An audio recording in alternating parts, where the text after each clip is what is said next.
estou aqui hoje para mais uma aula de ciências. Mas antes de entrar com conteúdo novo, eu queria perguntar a vocês se vocês conseguiram fazer a experiência. Vai ser 2 experiências para vocês e uma aula de arte, né? A experiência da clorofila, vocês conseguiram fazer? Vou mostrar para vocês a minha, ó. Estão vendo? Olha só a cor da água. Olha a cor da água. Vocês lembram da folha que eu mostrei para vocês? A folha estava verdinha. Ela perdeu a cor dela, ó, por causa do álcool. Vou pegar a folha para vocês verem. Olha só a cor da folha como ficou. Ela perdeu, não perdeu totalmente a clorofila, mas uma parte dela, ó, foi pro álcool. Vou tirar agora a folha, as folhas daqui, e vou mostrar para vocês como ficou o álcool. Olhem só, ficou esverdeado. Isso aqui, esse que está dentro do copo, é a clorofila da folha. Então, o que eu ia fazer com vocês? Ia não, vou, né? Na quarta-feira, na próxima aula, eu queria fazer com vocês uma conversa de vídeo com todos vocês, para poder saber como vocês estão e aproveitar, e vocês vão me mostrar a experiência de vocês, como ficou, tá bom? A aula de hoje é sobre a água na natureza. A água na natureza. Tá dando para ver direito? As páginas são 62, 63, 64 e 65, é da leitura. Nas páginas 66 e 67 são atividades, tá? Vocês vão fazer as atividades muito bem, tá? Direitinho, prestando atenção nas atividades e na leitura. Além do vídeo que eu vou passar para vocês, leiam também o texto, tá bom? Isso aí enriquece a leitura de vocês também, tá bom? Já volto, vamos prestar bastante atenção no vídeo. Beijos! A água é uma substância extremamente importante para os seres vivos, sendo, portanto, essencial para a manutenção da vida na Terra. Ela é encontrada em sua forma líquida, gasosa e sólida na natureza, e cerca de 97% dela está presente no oceano. A água sofre mudanças em seu estado físico constantemente e circula entre os seres vivos, rios, mares, lagos, solo e atmosfera. Chamamos esse processo de ciclo da água ou ciclo hidrológico. Inicialmente, a água de rios, mares e lagoas sofre evaporação, passagem do estado líquido para o gasoso. Essa mudança de estado ocorre graças ao calor do Sol, que incide sobre a água. O vapor formado vai para a atmosfera e, ao atingir camadas mais superiores, condensa-se. A condensação ocorre porque a temperatura em grandes altitudes é inferior à da superfície da Terra, ocasionando assim a passagem do estado gasoso para o líquido. Quando ocorre a condensação, essas pequenas gotículas de água formadas darão origem às nuvens. Caso a temperatura esteja muito baixa, serão formados cristais de gelo ou a neve. Com as nuvens carregadas, ocorre a precipitação, chamada comumente de chuva, ou ainda, dependendo da temperatura, ao granizo ou a nevada. Quando a água chega ao solo, ela pode ser utilizada por animais e plantas, infiltrar-se no solo e construir os lençóis subterrâneos, além de poder ainda voltar para rios, lagos e mares. A água contribui nesse momento também para deixar o clima mais ameno. Vale destacar que os seres vivos também participam do ciclo da água, pois eles necessitam dela para a sua sobrevivência. Os animais, por exemplo, utilizam a água para diversas atividades metabólicas, obtendo-a a partir da ingestão ou da alimentação.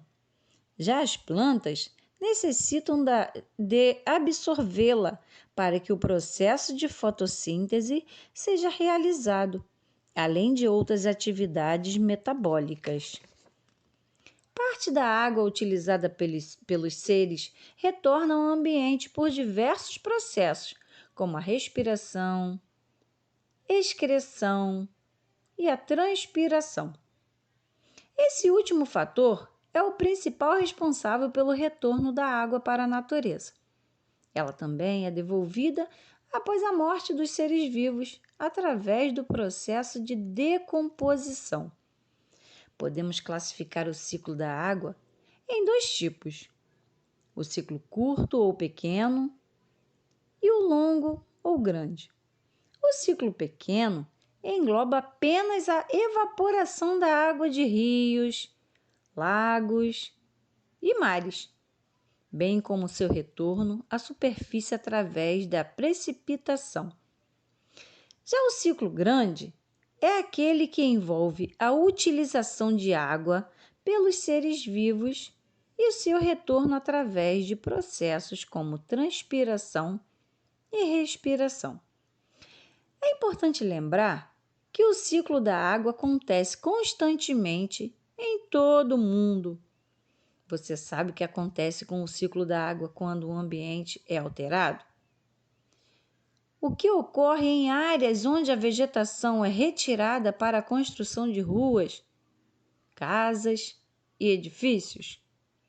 Nas cidades, a água não consegue penetrar no solo, pois ele se encontra impermeabilizado pelo asfalto e pelas edificações. A água da chuva se acumula com muito mais facilidade e pode causar enchentes. Áreas com cobertura vegetal ajudam a sombrear o solo e a regular a temperatura do solo e do ar. Nas cidades, porém, materiais como concreto, asfalto, vidro e metais absorvem e armazenam maior quantidade de calor. As plantas absorvem a água do solo e, por meio de transpiração, tornam o ar mais úmido. A liberação de água na atmosfera também contribui para a dissipação do calor. Nas cidades, a taxa de transpiração é muito baixa devido à ausência ou à baixa concentração de árvores, o que deixa o ar mais seco e as temperaturas mais baixas. Quando uma área modificada pelo ser humano apresenta temperatura maior do que a de seu entorno, que está menos alterado e tem mais vegetação preservada, dizemos que ocorreu a formação de uma ilha de calor. Ilha de calor é o nome que se dá a um fenômeno climático que ocorre principalmente nas cidades com elevado grau de urbanização. Nestas cidades, a temperatura média costuma ser mais elevada do que as regiões rurais próximas. Para conter as ilhas de calor, é importante ampliar áreas permeáveis com vegetação, recuperar lagos e nascentes, criar parques e áreas abertas que facilitem a circulação do ar e promover o plantio de árvores. Áreas com vegetação favorecem maior infiltração da água da chuva no solo e lançam uma quantidade maior de vapor de água na atmosfera, por causa da transpiração.